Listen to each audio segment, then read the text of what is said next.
Assalamualaikum warahmatullahi wabarakatuh. Peringatan aneh. Suatu hari Abu Nawas dipanggil Baginda. Abu Nawas, Kata Baginda Raja Harun al-Rasyid memulai pembicaraan. Daulat Paduka yang mulia, Kata Abu Nawas penuh takzim. aku harus berterus terang kepadamu bahwa kali ini engkau dipanggil bukan untuk kupermainkan atau kuperangkap, tetapi aku benar-benar memerlukan bantuan. Kata Baginda bersungguh-sungguh. Gerangan apakah yang bisa hamba lakukan untuk Paduka yang mulia? Tanya Abu Nawas. Ketahuilah bahwa beberapa hari yang lalu aku mendapat kunjungan kenegaraan dari negeri sahabat. Kebetulan rajanya beragama Yahudi. Raja itu adalah sahabat karibku. Begitu dia berjumpa denganku, dia langsung mengucapkan salam secara Islam, yaitu Assalamualaikum, yang artinya kesejahteraan buat kalian semua.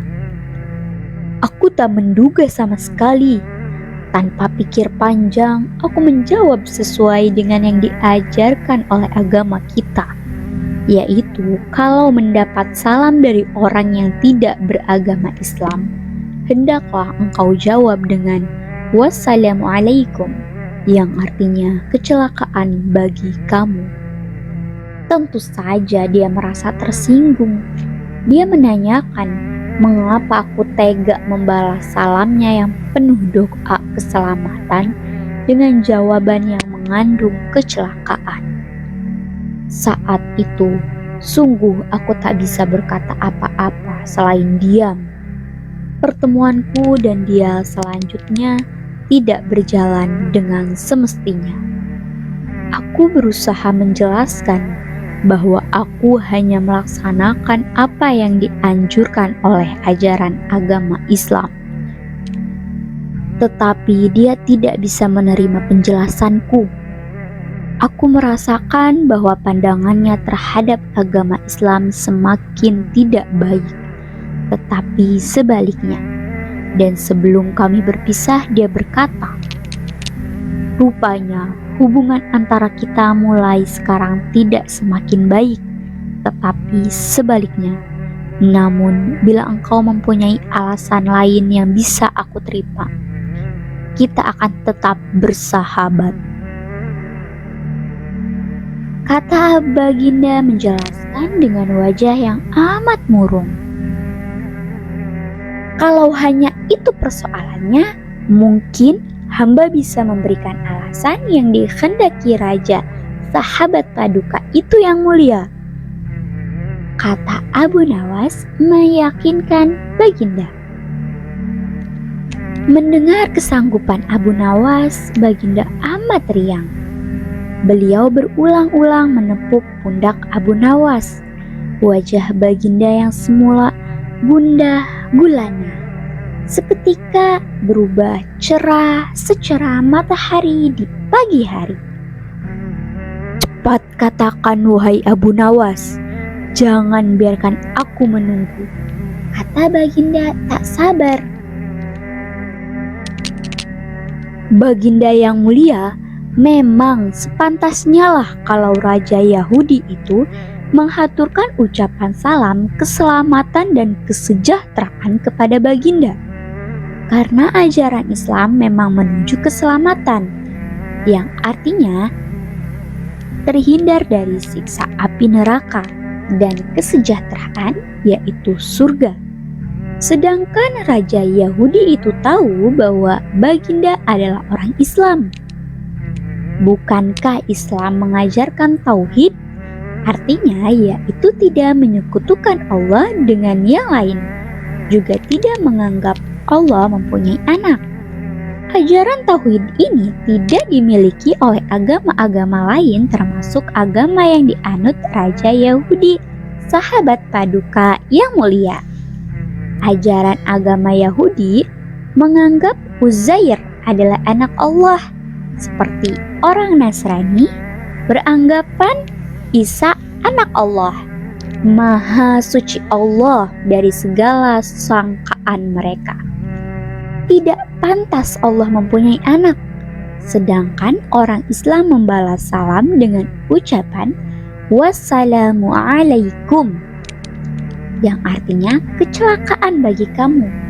Bukan berarti kami mendoakan kamu agar celaka, tetapi semata-mata karena ketulusan dan kejujuran ajaran Islam yang masih bersedia memperingatkan orang lain atas kecelakaan yang akan menimpa mereka bila mereka tetap berpegang teguh pada keyakinan yang keliru itu, yaitu tuduhan mereka bahwa Allah yang Maha Pengasih mempunyai anak. Abu Nawas menjelaskan secara detail. Seketika itu, kegundahan Baginda Raja Harun al-Rasyid sirna. Kali ini, saking gembiranya Baginda menawarkan Abu Nawas agar memilih sendiri hadiah apa yang disukai. Abu Nawas tidak memilih apa-apa, karena ia berkeyakinan bahwa tak selayaknya ia menerima upah dari ilmu agama yang ia sampaikan. Masya Allah, asmara memang aneh.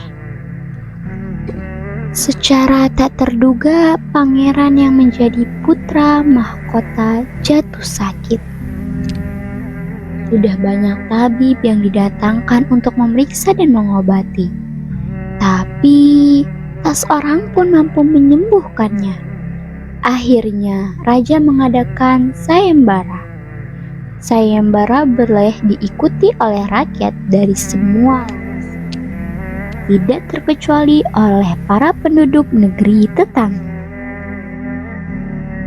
Sayembara yang menyediakan hadiah menggiurkan itu dalam waktu beberapa hari berhasil menyerap ratusan peserta.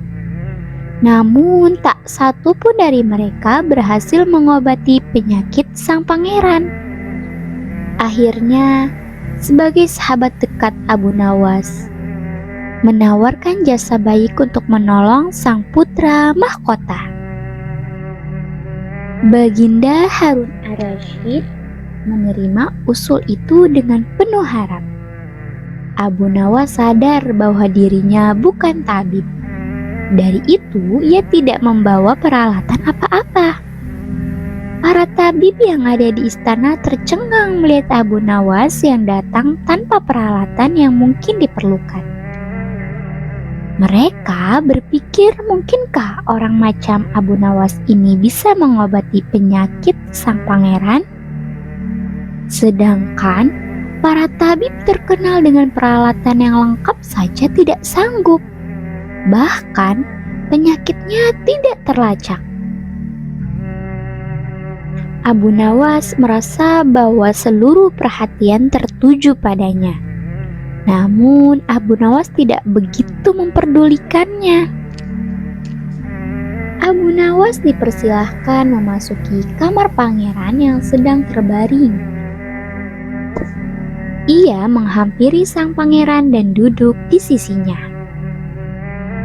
Setelah Abu Nawas dan sang pangeran saling pandang beberapa saat, Abu Nawas berkata, "Saya membutuhkan seorang tua yang di masa mudanya sering mengembara di pelosok negeri." Orang tua yang diinginkan Abu Nawas didatangkan. "Sebutkan satu persatu nama-nama desa di daerah selatan," perintah Abu Nawas kepada orang tua itu.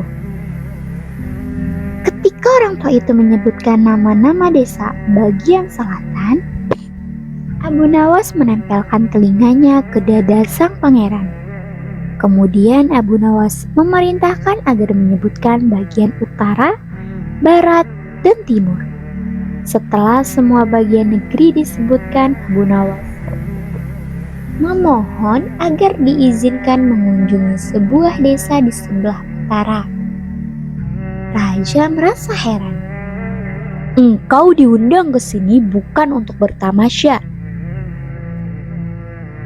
Hamba tidak bermaksud berlibur yang mulia, kata Abu Nawas.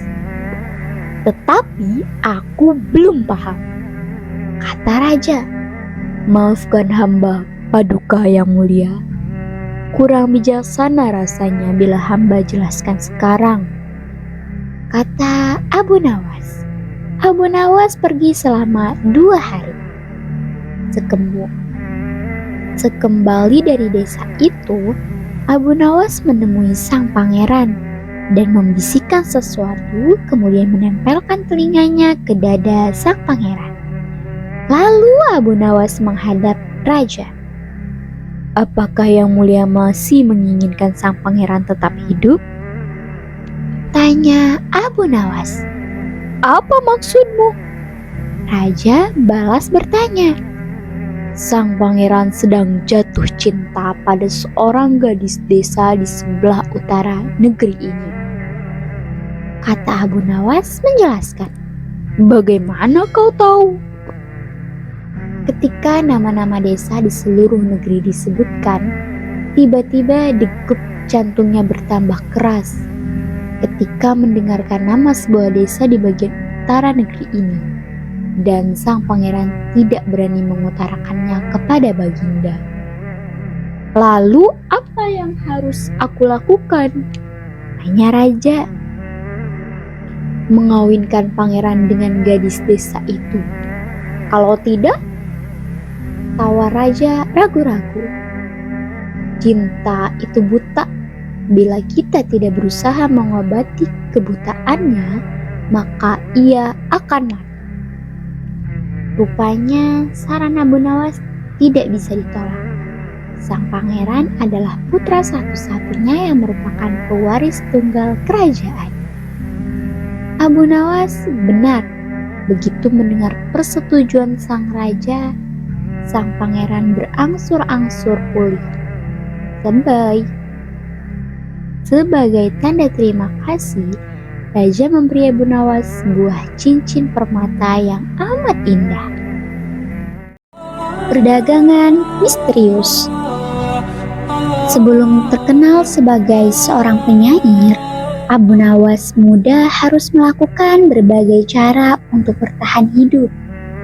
Ia tinggal di sebuah rumah kecil.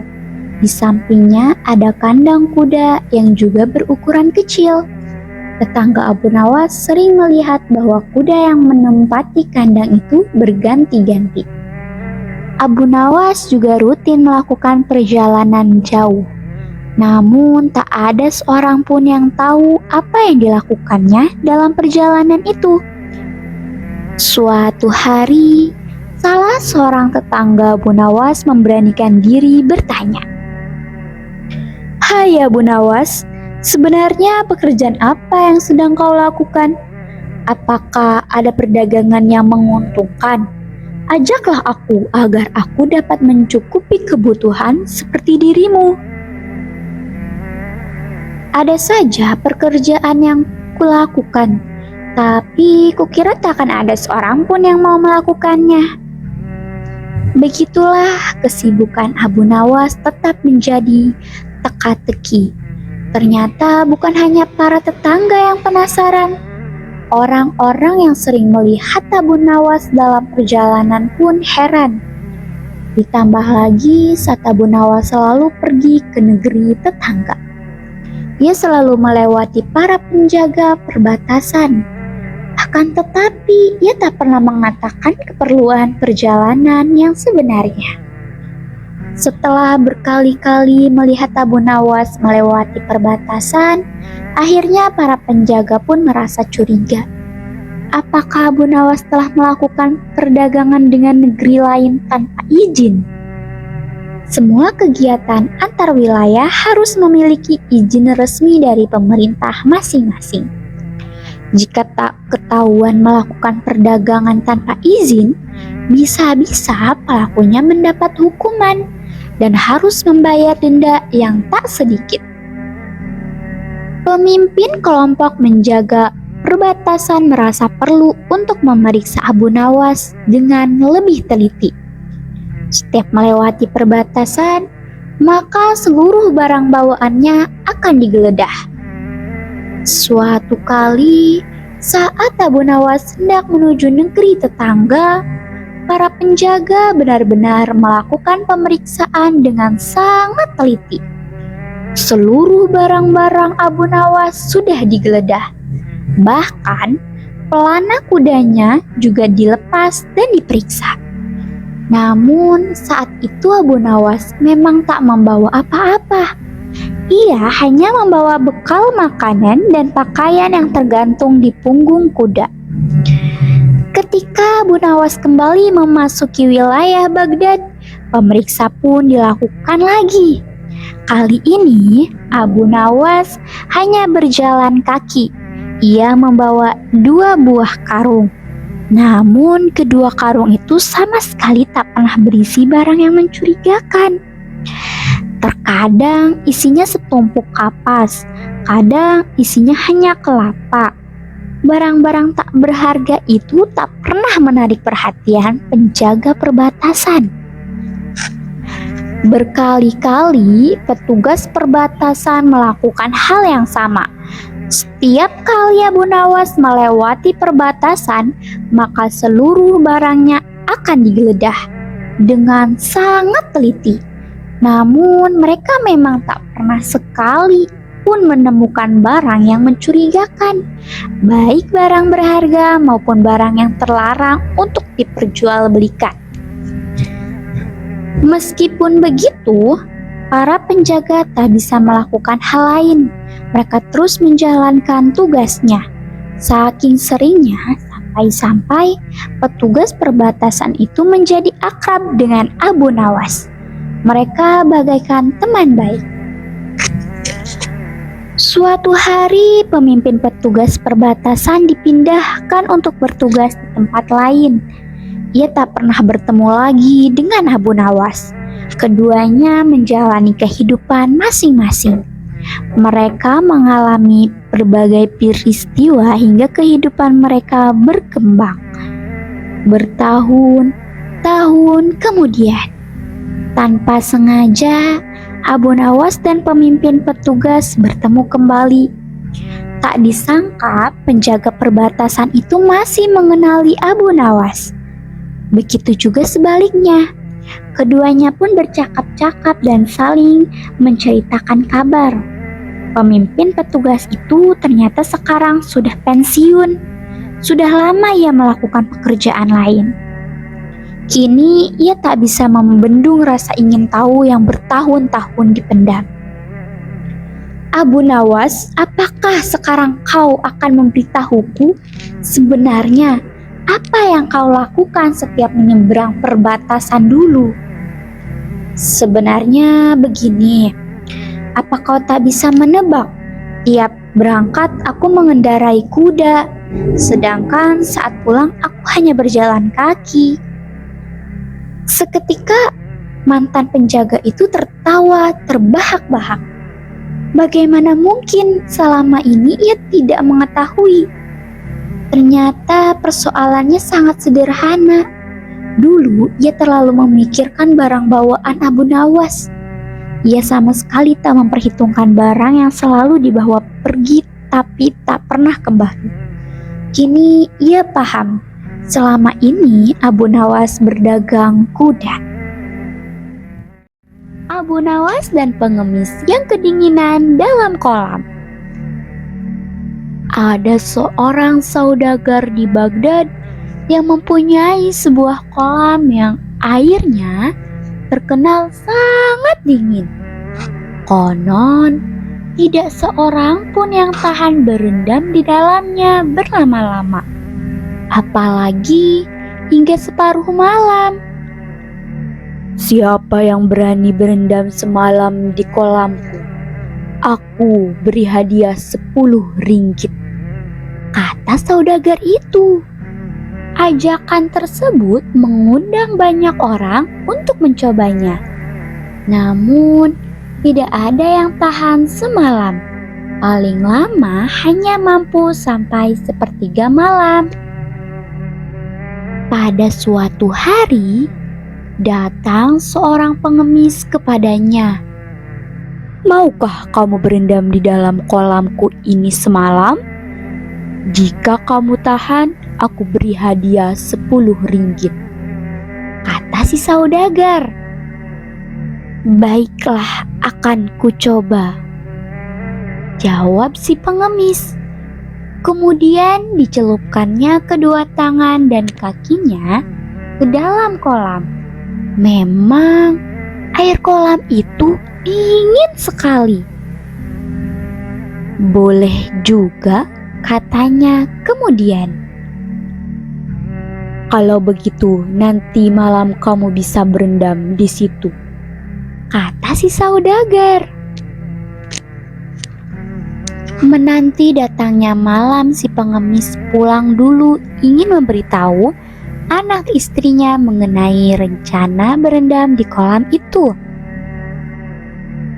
Istriku, kata si pengemis sesampainya di rumah, bagaimana pendapatmu bila aku berendam semalam di kolam saudagar itu untuk mendapat uang 10 ringgit? Kalau kamu setuju, aku akan mencobanya. Setuju, jawab si istri. Moga-moga Tuhan menguatkan badanmu. Kemudian pengemis itu kembali ke rumah saudagar. Nanti malam jam 8 kamu boleh masuk ke kolamku dan boleh keluar jam 6 pagi, kata si saudagar. Jika tahan, akan kubayar upahmu. Setelah sampai waktunya, masuklah si pengemis ke dalam kolam. Hampir tengah malam, ia kedinginan sampai tidak tahan lagi dan ingin keluar. Tetapi karena mengharap uang upah 10 ringgit, ditahannya. Maksud itu sekuat tenaga. Ia kemudian berdoa kepada Tuhan agar airnya tidak terlalu dingin lagi. Ternyata doanya dikabulkan. Ia tidak merasa kedinginan lagi. Kira-kira jam 2 pagi, anaknya datang menyusul. Ia khawatir, jangan-jangan bapaknya mati kedinginan. Hatinya sangat gembira ketika dilihat bapaknya masih hidup.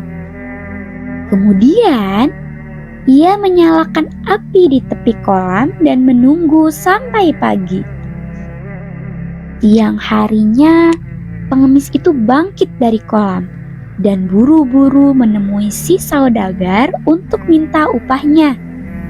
Namun, saudagar itu menolak membayar. Aku tidak mau membayar karena anakmu membuat api di tepi kolam. Kamu pasti tidak kedinginan.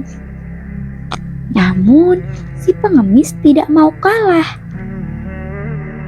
Panas api itu tidak sampai ke badan saya.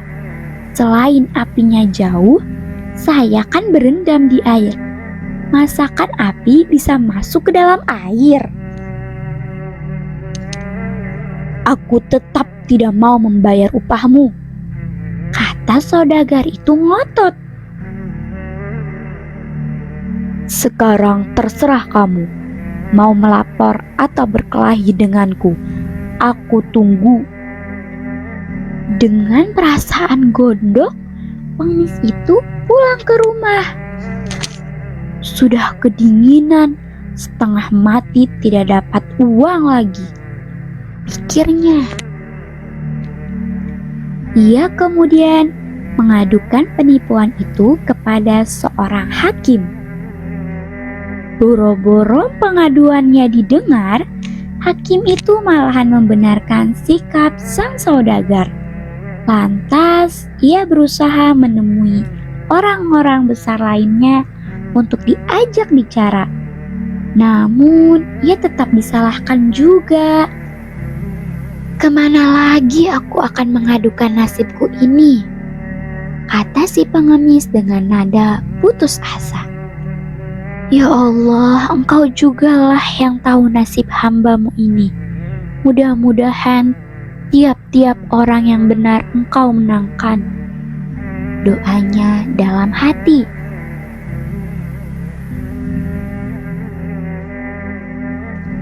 Ia pun berjalan mengikuti langkah kakinya dengan perasaan yang sangat dongkol. Dengan takdir Allah, ia bertemu dengan Abu Nawas di sudut jalan. "Hai hamba Allah," tanya Abu Nawas ketika melihat pengemis itu tampak sangat sedih. "Mengapa Anda kelihatan murung sekali? Padahal udara sedemikian cerah." "Memang benar hamba sedang dirundung malang," kata si pengemis. Lantas diceritakan musibah yang menimpa si pengemis sambil mengadukan nasibnya. "Jangan sedih lagi," kata Abu Nawas ringan. "Insya Allah aku dapat membantu menyelesaikan masalah ini. Besok datanglah ke rumahku dan lihatlah caraku. Niscaya kamu memang dengan izin Allah." "Terima kasih banyak, Anda bersedia menolongku," kata si pengemis. Lantas keduanya berpisah. Abu Nawas tidak pulang ke rumah, melainkan menghadap Baginda Sultan di istana. "Apa kabar, hai Abu Nawas?" sapa Baginda Sultan begitu melihat batang hidung Abu Nawas. "Ada masalah apa gerangan hari ini?" "Kabar baik ya Tuhanku Syah Alam," jawab Abu Nawas. "Jika tidak keberatan, Patik silahkan Baginda datang ke rumah Patik, sebab Patik punya hajat." "Kapan aku mesti datang ke rumahmu?" tanya Baginda Sultan. "Hari Senin jam 7 pagi tuanku," jawab Abu Nawas. "Baiklah," kata Sultan. "Aku pasti datang ke rumahmu." Begitu keluar dari istana, Abu Nawas langsung ke rumah saudagar yang punya kolam. Kemudian ke rumah Tuan Hakim dan pembesar-pembesar lainnya yang pernah dihubungi oleh si pengemis. Kepada mereka, Abu Nawas menyampaikan undangan untuk datang ke rumahnya Senin depan. Hari Senin yang ditunggu sejak jam 7 pagi, rumah Abu Nawas telah penuh dengan tamu yang diundang, termasuk Baginda Sultan.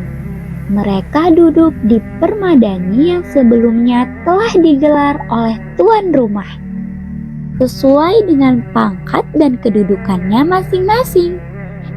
Setelah semuanya terkumpul, Abu Nawas memohon kepada Sultan untuk pergi ke belakang rumah. Ia kemudian menggantung sebuah periuk besar pada sebuah pohon. Menjerangnya menaruh di atas api. Tunggu punya tunggu, Abu Nawas tidak tampak batang hidungnya. Maka Sultan pun memanggil Abu Nawas. "Kemana gerangan si Abu Nawas? Sudah masakkah nasinya atau belum?" gerutu Sultan. Rupanya gerutuan Sultan didengar oleh Abu Nawas. Ia pun menjawab, "Tunggulah sebentar lagi tuanku Syah Alam." Baginda pun diam dan duduk kembali. Namun ketika matahari telah sampai ke ubun-ubun, ternyata Abu Nawas tak juga muncul di hadapan para tamu. Perut Baginda yang buncit itu telah keroncongan. "Hai Abu Nawas, bagaimana dengan masakanmu?" "Aku sudah lapar," kata Baginda.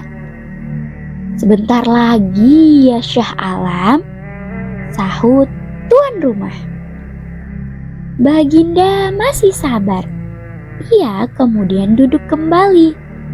Tetapi ketika waktu zuhur sudah hampir habis, tak juga ada hidangan yang keluar. Baginda tak sabar lagi. Ia pun menyusul Abu Nawas di bagian belakang rumah, diikuti tamu-tamu lainnya. Mereka mau tahu apa sesungguhnya yang dikerjakan tuan rumah. Ternyata Abu Nawas sedang mengipas-ngipas api di tungkunya. "Hai Abu Nawas, mengapa kau membuat api di bawah pohon seperti itu?" tanya Baginda Sultan. Abu Nawas pun bangkit demi mendengar pernyataan Baginda. "Ya tuanku Syah Alam, hamba sedang memasak nasi, sebentar lagi juga masak," jawabnya. "Memasak nasi?" tanya Baginda. "Mana periuknya?" "Ada tuanku," jawab Abu Nawas sambil mengangkat mukanya ke atas. "Ada?" tanya Baginda keheranan. "Mana?" Ia mendongakkan mukanya ke atas mengikuti gerak Abu Nawas. Tampak di atas sana sebuah periuk besar tergantung jauh dari tanah.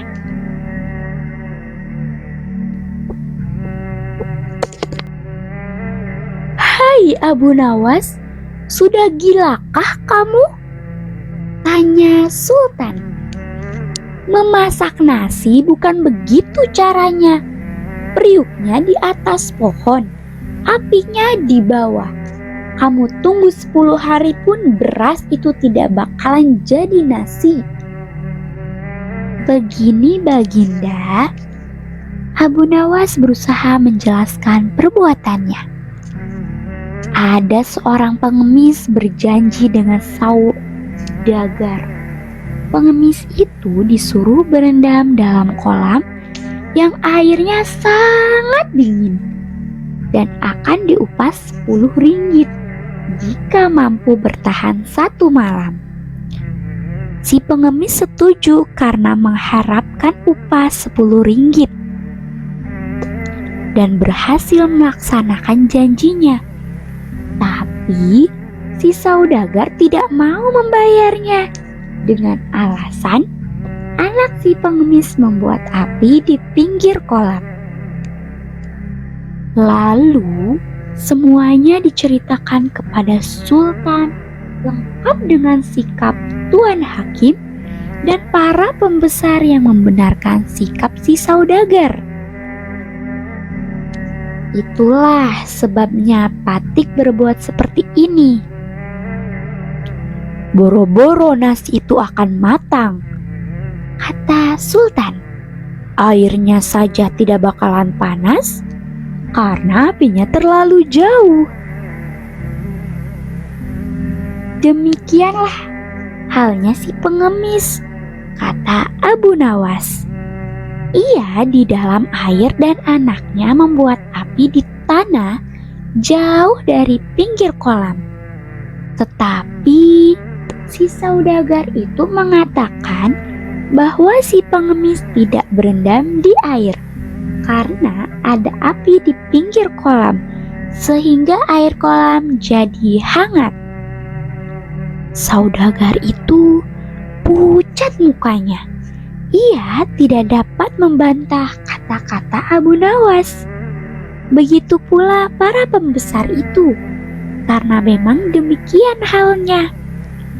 "Sekarang aku ambil keputusan begini," kata Sultan.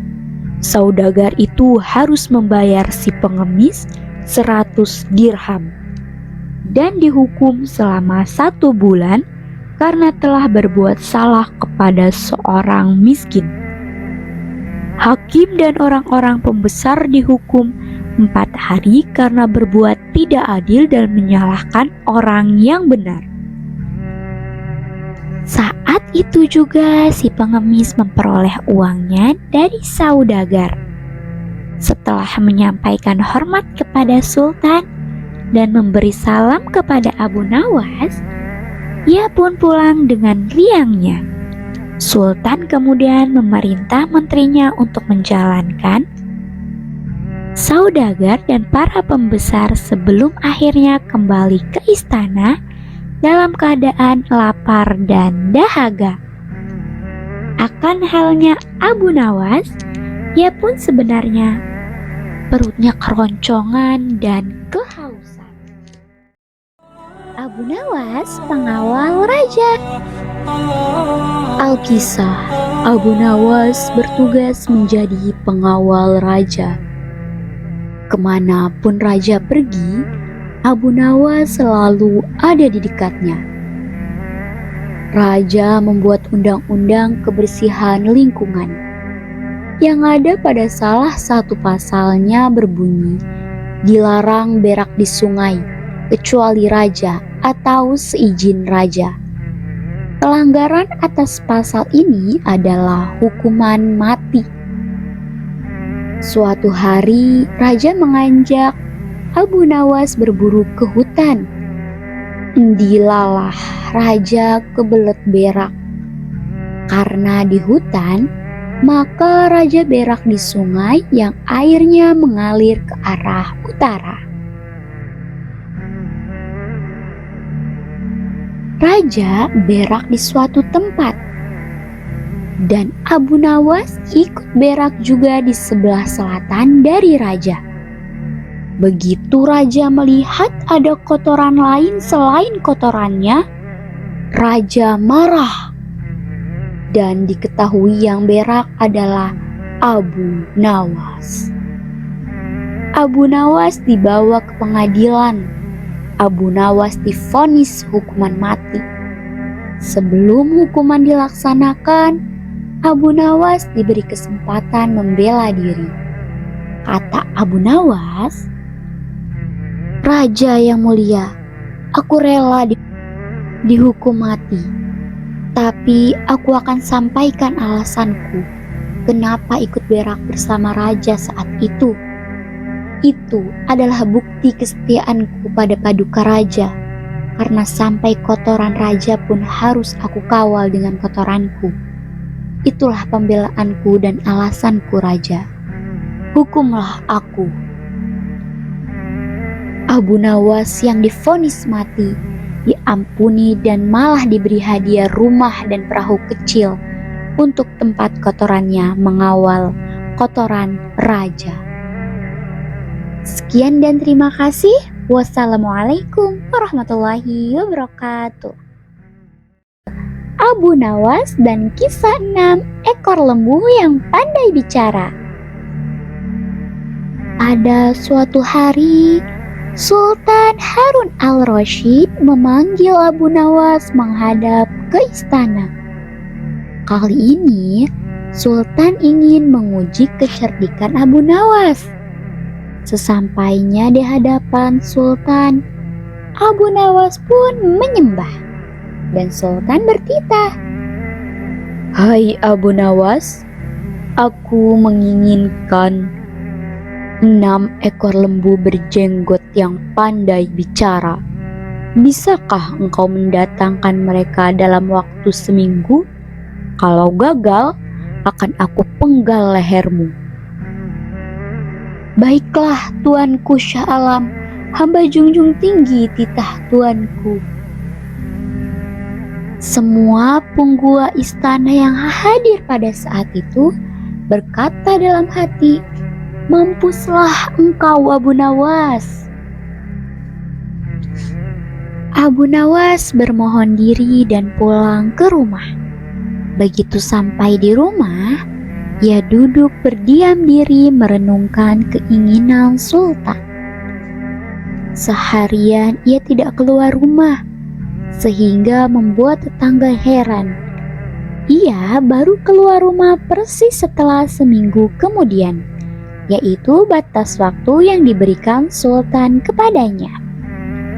Ia menuju kerumunan orang banyak, lalu berujar, "Hai orang-orang muda, hari ini hari apa?" Orang-orang yang menjawab benar akan dia lepaskan, tetapi orang-orang yang menjawab salah akan ia tahan. Dan ternyata tidak ada seorang pun yang menjawab dengan benar. Tak ayal, Abu Nawas pun marah-marah kepada mereka. "Begitu saja kok gak bisa menjawab? Kalau begitu, mari kita menghadap Sultan Harun al-Rasyid untuk mencari tahu kebenaran yang sesungguhnya." Keesokan harinya, balairung istana Baghdad dipenuhi warga masyarakat yang ingin tahu kesanggupan Abu Nawas membawa 6 ekor lembu berjenggot. Sampai di depan Sultan Harun al-Rasyid, ia pun mengaturkan sembah dan duduk dengan khidmat. Lalu Sultan berkata, "Hai Abu Nawas, mana lembu berjenggot yang pandai bicara itu?" Tanpa banyak bicara, Abu Nawas pun menunjuk ke 6 orang yang dibawanya itu. "Inilah mereka tuanku Shah Alam." "Hai Abu Nawas, apa yang kau tunjukkan kepadaku itu?" "Ya, tuanku Shah Alam, tanyalah pada mereka hari apa sekarang," jawab Abu Nawas. Ketika Sultan bertanya, ternyata orang-orang itu memberikan jawaban yang berbeda-beda.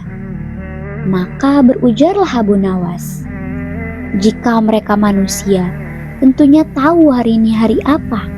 Apalagi jika tuanku menanyakan hari yang lain, akan tambah pusinglah mereka. Manusia atau hewankah mereka ini? Inilah lembu berjenggot yang pandai bicara itu, tuanku." Sultan heran melihat Abu Nawas pandai sekali melepaskan diri dari ancaman hukuman. Maka Sultan pun memberikan hadiah 5.000 dinar kepada Abu Nawas. Sekian dan terima kasih. Wassalamualaikum warahmatullahi wabarakatuh.